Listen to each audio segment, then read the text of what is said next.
के दुलरुई छठी रहनी रउरा कहवा। भैया के दुलरुई छठी रहनी रउरा कहवा। राती छठिया मैया रहनी रउरा कहवा।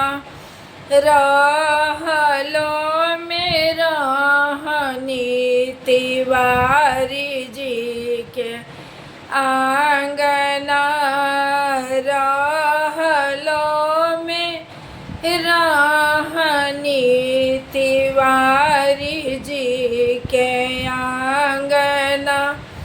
गाई के गोबर लिपान भइल ताहवा। गजमोती चौका पुरान भइल ताहवा। जोड़ा मुखिया चढ़ेला उनका आंगना। बाबा के दुलरुई छठी रहनी रउरा कहवा।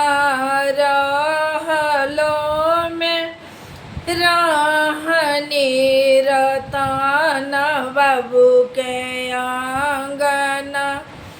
गजमोती चौका पुरान भइल ताहवा।